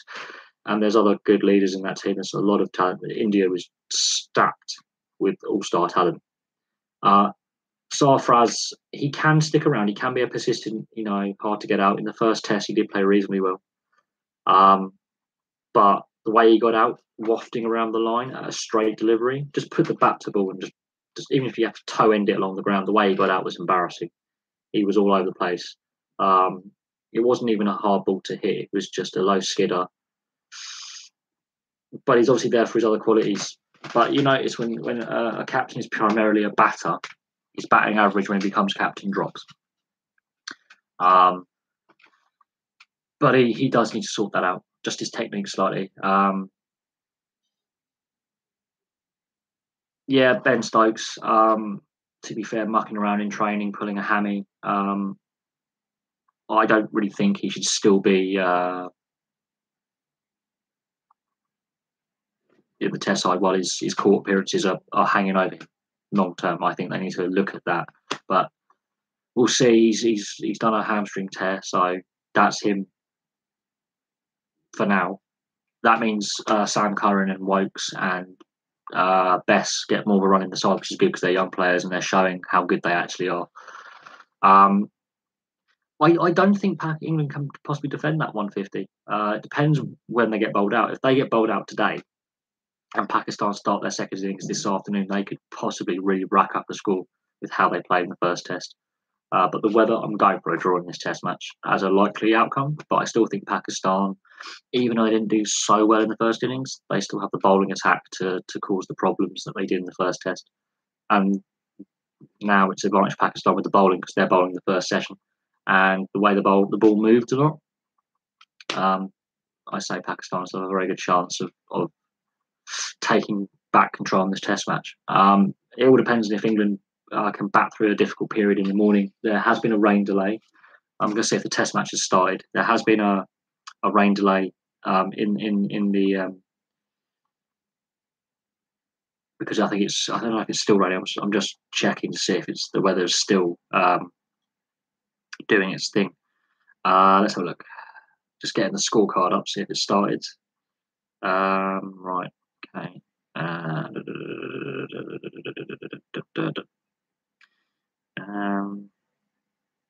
It appears that they haven't started batting yet.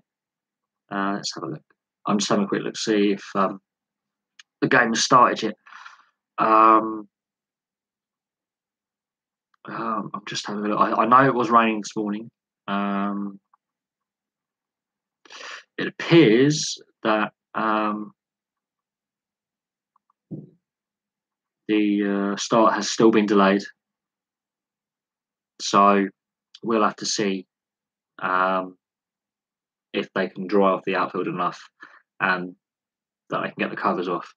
But all told, I honestly do think that when Pakistan get given the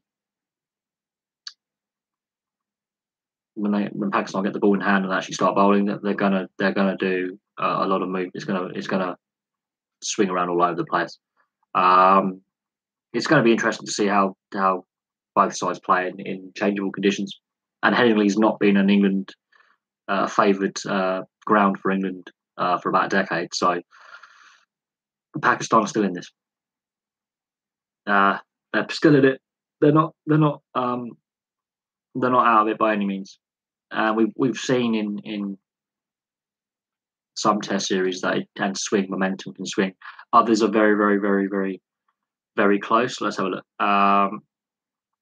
Right. Someone asked Waka Yunis about fast bowling, about what pace to be successful in all conditions.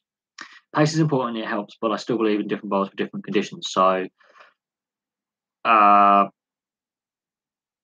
it's all about how you bowl to the conditions. So clearly the start is still delayed, but it will be getting going soon. No play yet. It's delayed by about an hour, I think.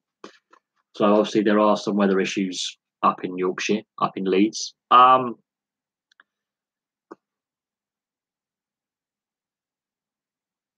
not sure if 150 ahead will be enough for England. I think when play does resume, when Pakistan get the ball in hand, they've proven at Lords that they can adapt very well to the English overcast, humid conditions. So we will have to see.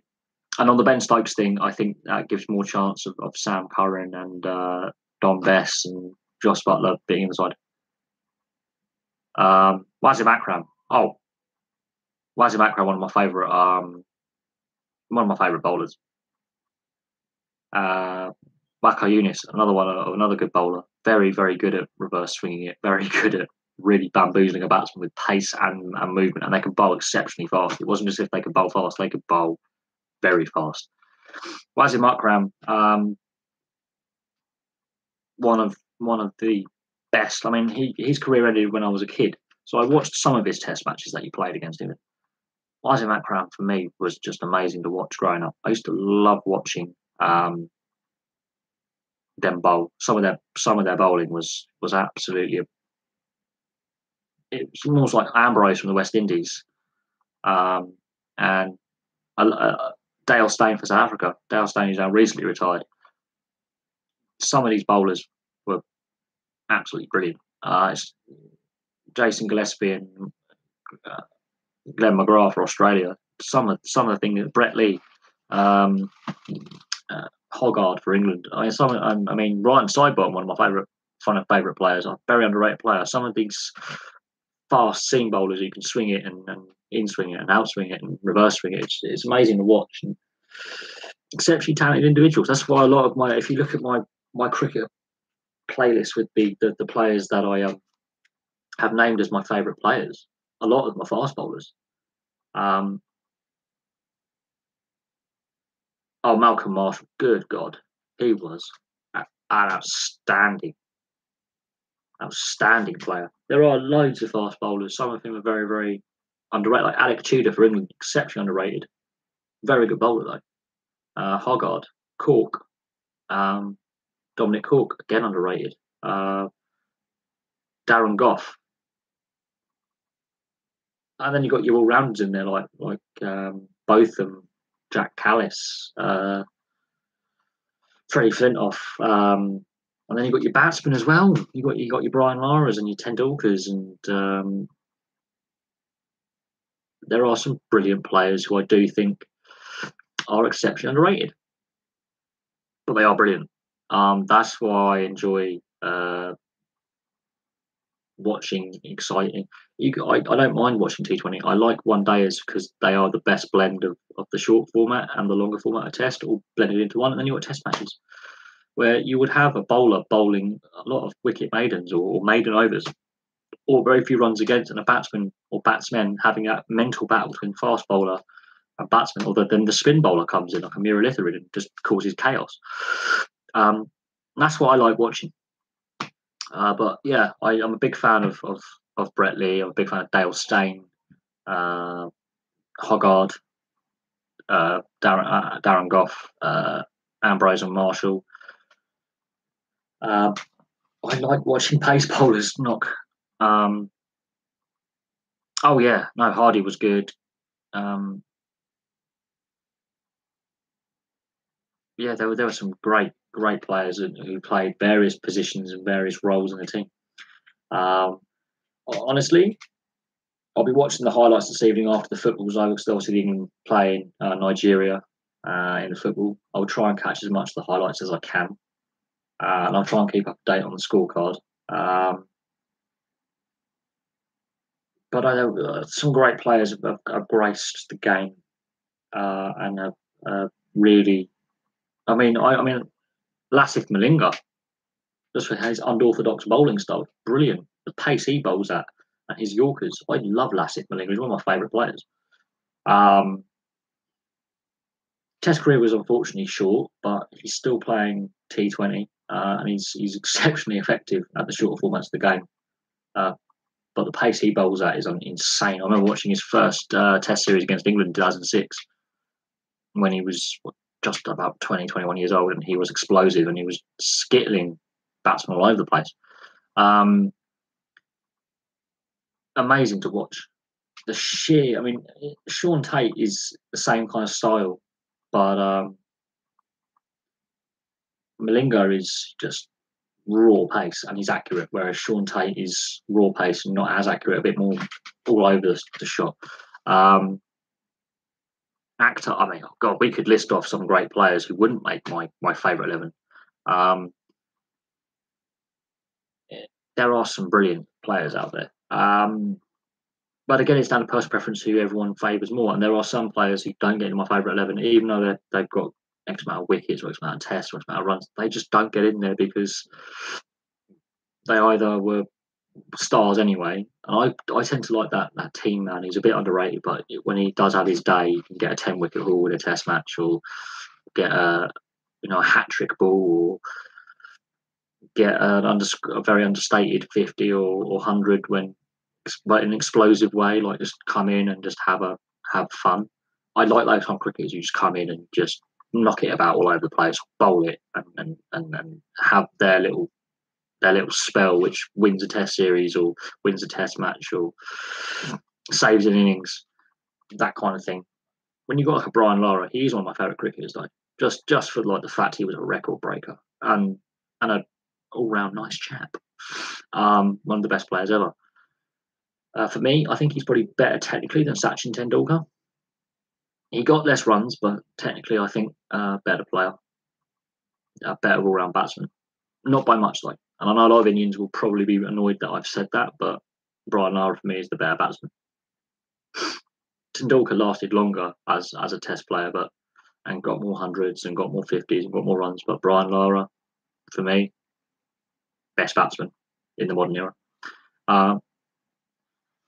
And then you've got to look at the best bowlers. You've got McGrath and Gillespie and Hoggard and Harmson and Flintoff, and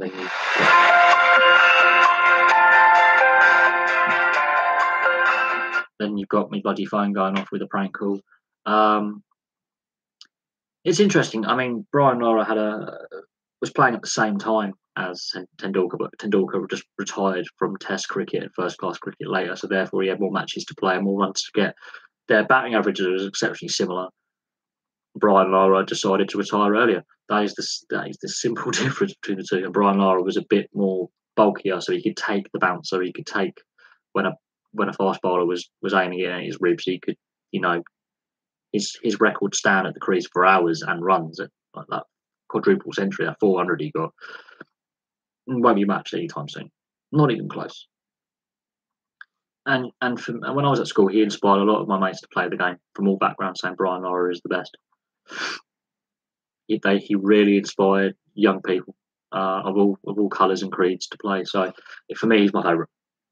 He's not my favourite all-time cricketer, but he is one of my favourites. If you look at my favourite starting eleven now, I haven't done a video on him yet, but him and Jack Callis opening the bat, and that would be terrifying for a bowling attack to face. Absolutely terrifying. Because if you bowl a bounce with Brian Lara, you've got Jack Callis, who is an all-rounder, who can also bowl about 85 mile an hour, who's at the other end, who will get your number, and when he comes to bowl at you, your head's coming off. I would have Callis and Lara opening innings. I really would. I would have Jack Callis as the all-rounder at Brian Lara opening innings. If I was to select an all-time a world 11 for a one-off Test match or a one-off one-day international, I'd have those two opening innings. That'd be terrifying for a bowler, a pace attack to come out, because they could be smashed all over the ground. And then you've got to realise Brian Lara could stick it here for 2 days at the crease, and Jack Callis could have more freedom to play. It'd just be terrible for a fast bowler to come in if they were on song, which would more often than not they could get runs more often than not. And then Brian Lara and Jack Callis could also bat against spin as well. So if you're a spin bowler coming in, you're getting clubbed for 6 by Jack Callis, and Brian Lara will drive you for 4 down the ground or over your head. It's not something that, as a bowler, I would like to face, was those two. That'd be a brilliant lineup, that would. And then you've got to look at some of the other players I've put in there. There are some really, really, really good players in there. So, yeah. But then I'm going to leave the live stream there. So thanks for everyone who's got involved. It's nearly lunchtime here, so I'm going to call that live stream a day. But I decided to do cricket for an hour and a bit, 2 hours. It's nice talking about one sport rather than going about all of them. So I might do my live streams specifically for one particular sport in future. That seems to have worked very, very well. And the questions and some of the topics have been really, really interesting, and it's been great having a little cricket live stream. We might do an ice hockey live stream, or a rugby live stream, or motorsport. But it's nice talking about the one-off sport rather than have multiple sports going. I like talking about multiple sports. It is nice just to talk about the one, and then tomorrow or this evening I might do another sport, let's say rugby or ice hockey or a specific league, and then we'll have questions on that, and then you can look at, if you want to dip into another sport, feel free, but therefore we've got everyone on the same page talking about the same sport, and therefore we can all have a debate about who's the favourite player. Wasim Akram, one of my favourite bowlers, because he could bamboozle a batsman and take all 3 stumps out with a reverse swing ball. Brilliant. Anyway, thanks for involving yourselves. Appreciate it all. Just the one-off. I was a bit bored, and last night's live stream got sort of ruined by a couple of more extra highlights. So keep your eyes open for some more videos this evening. See you soon.